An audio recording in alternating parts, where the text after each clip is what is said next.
handle the truth.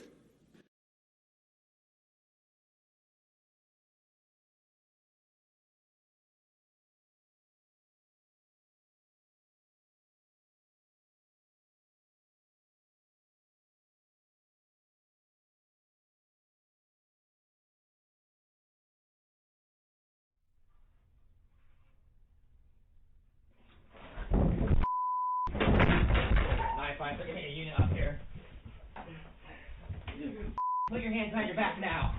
Okay. All right.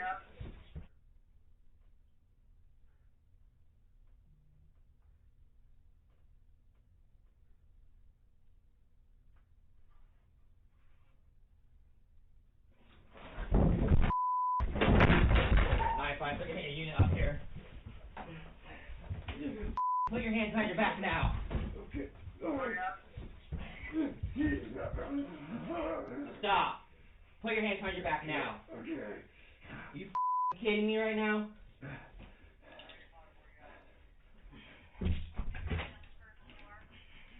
Put your hands behind your back now. Stab me, really? What are you trying to stab you with? You kidding me? Hit him with him.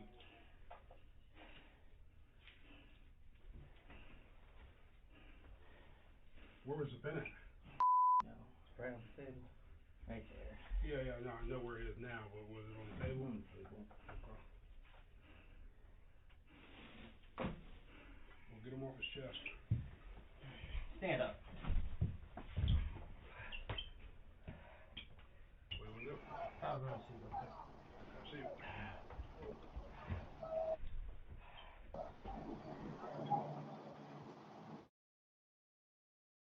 Thanks for watching our YouTube channel. Follow today's top stories and breaking news by downloading.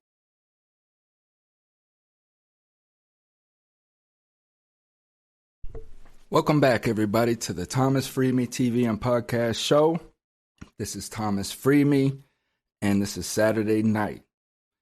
Many blessings to everybody. First and foremost, I pray that everybody is okay, that, your week went great, that your weekend is going great, and that, that we're on the road to recovery when it comes to criminal justice reform, and hopefully uniting our communities, coming together. I think hopefully that we, the people, are starting to understand how important it is for us to start protecting one another in our communities, and especially to look out for our poor communities, because that's where all the labor comes from, and as far as I can remember, the poor communities have always been at the brunt of, everything, essentially, So tonight we're going to continue our talks about this no cash bail that some states are going into, and I'm going to share a quick article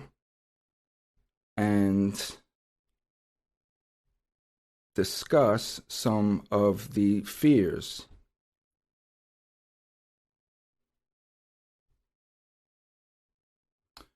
So here we have Fair Dangerous. Days after ending cash bail, New York has second thoughts. The previous show I covered, Illinois and the move that they were making. This is what has been going on here in New York for quite a minute. On January 1st, a landmark New York law curtailing the use of cash bail went into effect, signaling a leap in a nationwide movement to reduce the number of people held in jails. But after less than a week under the new system, elected officials are already having second thoughts, rattled by stories of suspects being set free and committing new crimes, including that of a woman accused of an anti-Semitic attack in New York City. The backlash, led by conservative lawmakers and law enforcement authorities, is sweeping up some Democrats who pushed for the law, including Governor Andrew Cuomo, who said Monday that it remains a work in progress. The shift shows that politicians are still wary of appearing soft on crime, even as the country has become more open to changing its criminal justice system by electing reform-minded prosecutors, easing sentencing laws, and eliminating policies that discriminate against the poor. As the late state at As the latest state to struggle over revamping its bail laws, New York may now become a lesson for others considering similar changes. I'm going to go to our Eighth Amendment. Our Eighth Amendment specifically states that excessive bail shall not be required, nor excessive fines imposed, nor cruel and unusual punishments inflicted. Excessive bail shall not be required, nor excessive fines imposed, nor cruel and unusual punishments inflicted. So what is excessive bail, and how do you determine how these judges set bail, upon these accused individuals, these accused American citizens? So how to determine excessive bail? In the United States versus Salerno, 481 U.S., 1987, it concluded that bail is excessive when the amount is more than necessary to prevent the defendant from fleeing or posing a danger to society. It also stated that the Eighth Amendment does not limit the factors a court can consider when setting bail amounts.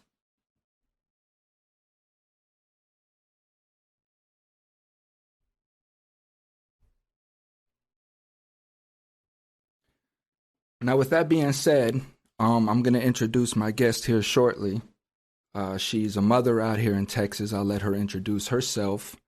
And she is going through, we've been going through together. This is a family that reached out to me in the middle of the night. I happened to be in Switzerland at the time.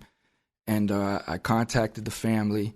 And luckily, the family heard about me and reached out to me in the early mornings and was asking for help. They didn't know what to do. This is a family who's been hardworking all their lives. That's all they know.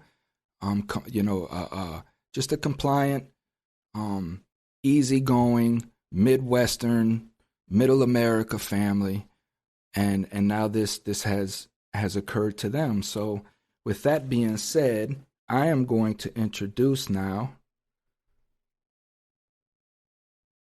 Ms. Dorothy. Ms. Dorothy. Hello? How are you, Ms. Dorothy? Can you pull your phone back a little bit so we can get you all in the camera? There you go. How are you? I'm doing pretty good. Hanging in there. Many blessings. So your nightmare began on August 16th, yes? Yes. And tell me about that night. Tell me about that day, how that day, what happened and how you were brought aware of these events. It was, oh goodness. It was a nightmare that day. I got a call from my son. And he had told me that he'd been arrested. And I'm like, for what? He said armed robbery, but he didn't do it. The teenagers came in behind him. But on the video, it looks like they all came together. Mm. So they charged him too, because they thought that he was with them. And that night, my world was turned upside down, because I know my son. He would not do nothing like that. Have you ever Have you ever gotten a call like that before from your son? No, never. So this was a new experience for everybody. Yes, it was. And this was a collect call from him, yes? Yes, it was. Okay. And when he said that, like, describe how you felt in that moment when your son, that you've never heard this before, told you that he was in jail, that he's been arrested for armed robbery. My heart dropped. I mean, it just dropped completely. I didn't know how to act. All I did was just scream out and cry, because that's not my son. I just couldn't take it. Was there ever a doubt in your mind that your son could have potentially been doing this or been involved in this in any kind of way? No. Nope. I raised him better than this. I mean, it's not my son. I'm sorry. So let's get into that a little bit. Let's talk about your son, who he is, what he's done his life and so on. What is his name? Okay. Kevin Bowers Mm-hmm. And Kevin Bowers is currently locked up where? in Bell County in Texas. Bell County, Texas. Okay. And who is Kevin Yep. Bowers? He's outgoing. He's a friendly person. I'm not just saying it because I'm his mother, but he's outgoing. He's willing to help anybody. I mean, he's just a good kid. He's overall a good kid. How old is Kevin? He's 30. He just turned 30 this year. Just turned 30.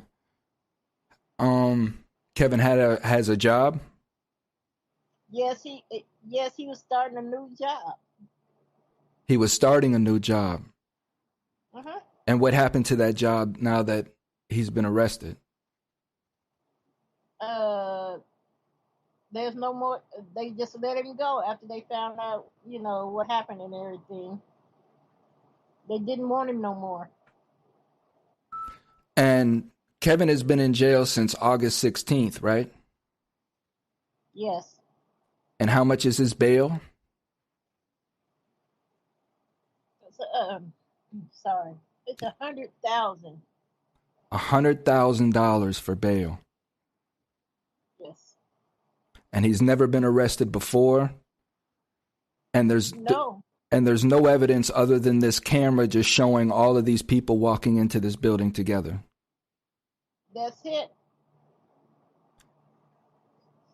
Well, Kevin's never been arrested before, so he can't be a flight risk. He's never ran from the police or has any charges of fleeing, eluding, or anything. Is there any reason why Kevin would be a flight risk or anything that they would put such a heavy bond on him?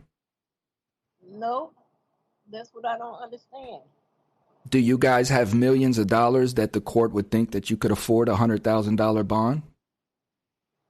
No, I don't even have $5, but I always make a way. I can't work anymore, but I always make a way. But there's no way that I can ever come up with that. Which, of course, we know how bail works. 10%, you come up with 10%. The bail covers the other 90,000 on this particular case. The bail's bondsman would cover the other 90,000. Then Kevin would be released from jail. And it's an assurance that he shows up to court. And when he shows up to court, everything gets finalized. Then all of that is released. But even to come up with $10,000, like you just heard Ms Dorothy say, is just as well as coming up with the $100,000 cash. It's the same thing. So has Kevin been in contact with his attorney or anybody? He finally got a hold to him, but the attorney, excuse my language, he treated him like shit. Excuse my language. How so? What do you mean? What's his attorney's name? Billy Ray Hall. Okay, and what did Billy Ray Hall? How did he treat your son like trash? He told Kevin that he told him from the get-go he's a criminal, and all black people are criminals. And then he's gonna tell him that he's not paying him enough to defend him. That Kevin's not paying him enough, Billy Ray. That Kevin is not paying Billy Ray enough to defend Kevin. Yes. And this is his attorney. Yes, and he said the courts don't pay him enough to defend criminals, and he's already got him pointed as a criminal. I mean, everybody makes stupid mistakes in life. Everybody went through it. But don't put no title on my son when I know he's not that. That's what makes me mad with this attorney. And my son is scared that they're gonna hang him. He told me this out of his mouth. Yeah, you have shown me some of the emails that he was sending One in particular that really, it was scary, was the fact of, again, what this cash bail system does is it's holding this man in jail in an environment he's never been in, not accustomed to, does not know how to survive in, and they're holding him there. You just heard what the attorney, right, is telling his defendant. And what is this person supposed to think? So now I guarantee that this Billy Ray is going to come with at some point within the next month or so, who knows, he's going to end up coming with a plea bargain to Kevin and stating that, if you take this plea now, we can get you out for 2 years probation, 5 years probation, but you get out today. Who's not going to sign that after living in hell for the amount of time that Kevin has? But that is horrible. How could we prove that there? How could we prove that there? That old Billy Ray said that all black people are criminals. My goodness. Yes. And that's why he's scared that this attorney, and then they're gonna hang you. And I ain't gonna lie, I got a fear of that. That's my biggest fear. And like I said, I don't know what to do. All I do is pray. That's all I can do. Because I don't have the money to get him out. I'm living income to income. Let me get the camera back on you, Mama. Oh, I'm sorry. You're okay. There you go. Well, we do have a GoFundMe out, which I believe is on the Coming Home Coalition page, Facebook. Yeah. I will put that in the links here on the replay that I'll drop on tomorrow for my Spotify channel and such. So we have the GoFundMe. If anybody wants to help this family, try to acquire an attorney. If anybody knows an attorney that in the Texas area, Bell County area, that would be willing to take this case pro bono, but we definitely have to get this public defender off this guy's case. I did write out a letter for the family to help the Kevin understand how to ask the court to remove this attorney from his case. What was the status on that? Did he ever get back on that? He wrote the letter and everything. He was just waiting for them to send the mail out, pick up the mail. And it's been a week now, and they haven't picked it up. Okay. So I don't know what's taking them so long. Oh no.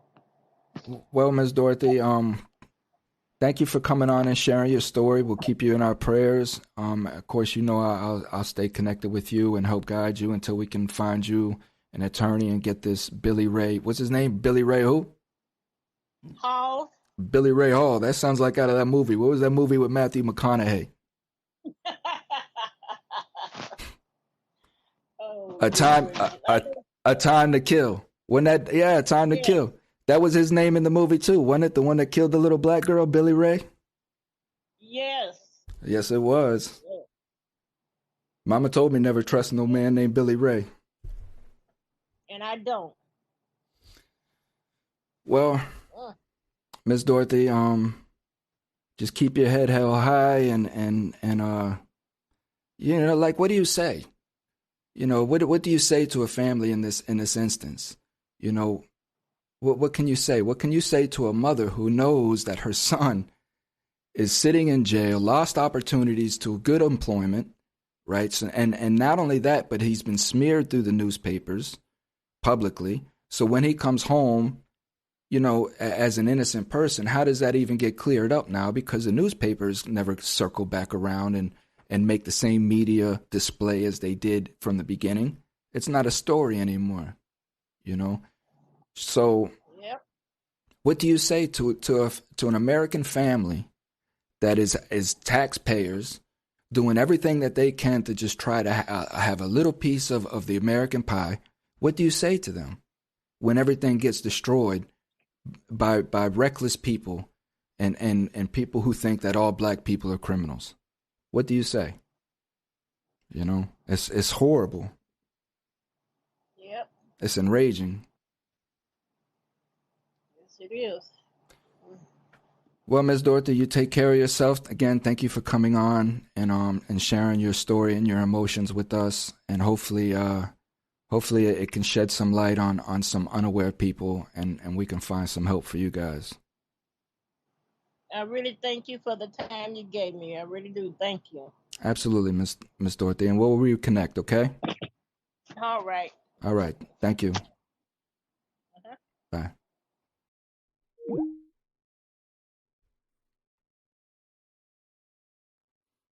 And these are the issues, you know. So when we sit here and we're talking about cashless bail, and we're seeing the strides that Illinois is making with what's going on with New York, several other states are adopting this. Your Republicans are going mad because, you know, of course, they're all tough on crime. But I applaud, number one, let me go back to that video because I want to give proper respect. I'm tough on law. I'm tough on cops. I'm tough on our government, no question. And when I say that there are no good cops, right, I mean that holistically. There are good individuals who put on that uniform, and I'm urging these good individuals that do put on that uniform not to change when you put on that uniform, not to hide, not to turn your eye, but to be a cop, and that's to uphold the law. And I sincerely, and when I see the law being upheld, I have to applaud that. And the way that those officers handled that situation, I applaud that department because it was all done professionally, in my opinion. You know, and I wanted to bring light to that video because I don't want us to forget the job that cops have, you know, the dangers of what is out there. There are some crazy people out there. And as much as I advocate for prisoners to be released, criminal justice reform, I also know that there are individuals that need to be in prison, right? This dude obviously had some mental issues. He wasn't all there, obviously, and these government officials handled that situation completely professional. You know, the cop was on his toes. He was alert, like a cop is supposed to be in a dangerous environment, right? He didn't beat the guy. He quickly apprehended the person and held him down. The other two officials that came in did not come in all amped up, hyped up, ready to attack. They came in calm, cool, because they saw that the situation was handled under control. And that is how professional people handle a professional situation. But I wanted to bring that particular video to light because, one, to show and to give kudos for that, but two, for people also to understand the dangers, the high tense pressure that are on these human beings that call themselves police officials as well, right? And the post-traumatic stress disorder that comes out of that, the emotions that come out of that, and such, you know. So I'm sure that cop had no inclination that this guy was getting ready to stab him with a pen. You could tell that this guy was feeling trapped like a rat, you know, and that was the thing. You know, this guy was not thinking clearly, not in the right mental state, and that showed. I mean, okay, you stabbed the cop, and then what? What are you gonna do? You're locked in the room, you know. So the thought process had shut down. He was on fight or flight, and all of this was shown in that video, you know. So it's a very good video. Thank you, NBC, for that. And again, thank you, police department, for doing your job. You know, I always want to give kudos for that. So, with that being said, that's pretty much all I got for you guys tonight. Please leave any comments, share any opinions that you may have. And I appreciate you guys for coming in and subscribing and liking. Miss Angie Hatfield, thank you so much for the subscription. And you left a comment. Families are victimized by the justice system on the daily. It took a long time to get to this state, and it will take a long time to repair. That is a fact.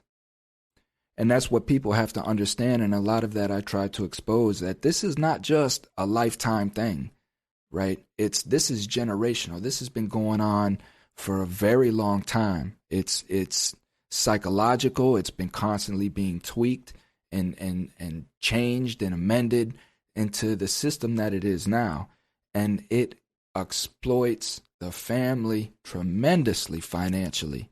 It sucks every dollar that it can out of not only the person that has been accused, but the family itself, the business that comes out of this, and it is going to take a long time to repair, but we have to make drastic changes. One thing we do know, right, people are in fear. People are scared of, this quote unquote purge law that they're calling it, this fear mongering and all that. But people are scared that these people are going to be released and it's going to be rampage, right? People were scared that when Oregon, opened up its drug policy laws the way that it did, that people were going to be running around on dope everywhere and that the state was going to fall. None of this ever happens. None of this ever happens. It's fear mongering and it's fear of the unknown. But we have to look at what we do know and the statistics as far as where they've been going, and they've been going up. The last 40 years, these stats have been going up like a reverse stock market. I wish my stocks would look like the way the prison industry has been growing. So that's all I got. Thank you guys for joining. Again, thank you for the subscribe, Miss Angie, and thank you for the hosting. I met Miss Angie at an event that we met up over in the Clearwater area. Just doing what we can do, man. Florida Cares, or when Florida Cares, I'm sorry. Who was it, Angie? What was the name of the event, if you're still here with me? It slipped my mind, but it was a great event. Met some great people. Met some great contacts. Please, guys, get to www.cominghomecoalition.com. Please keep the donations coming for the homeless, for the addicted. Hopefully, I'll have a Narcan supply here coming soon to help with that. Excuse me, first and foremost. I apologize. But hopefully I'll have some Narcan coming, clothes coming, all of these things. Care packages. This is an organization right here you can rely on to make sure that these people get it firsthand. And with me having a platform that I got, I can live stream it, show it, so the people that are donating, the sponsors, things of that nature, they can see firsthand that these people are being helped. There's many organizations. Florida Harm Reduction Collective. Thank you, Angie. I'm glad you're still with me. You saved me. That's right. I met Miss Angie at the Florida Harm Reduction Collective. Met some great people there. And I'll be bringing Miss Angie on here shortly. We'll be having some discussions about some things that are going on. And it's just all about growth right now. It's about awareness. It's about growth. And that's what I'm here for, to bring it to the people. So once again, enjoy your Saturday night. As Thomas Freeman says, be your best self, man. This is about coming together. This is about unity and about getting our country right. Getting our country right, man. We got almost 3 million people incarcerated. 3 million incarcerated American citizens, And here the workforce is talking about we can't find anybody to work. I know plenty of people that'll be glad to have a job, but yet we're ostracizing them. So all of this stuff has to come to an end, and it starts right here on the Thomas Freeman Show. So once again, thank you. The replay will be out in the morning time on Spotify. You can catch the replay here as well. Please do. Please share. Please like. Please subscribe. Furthermore, y'all take care, man. I love you guys.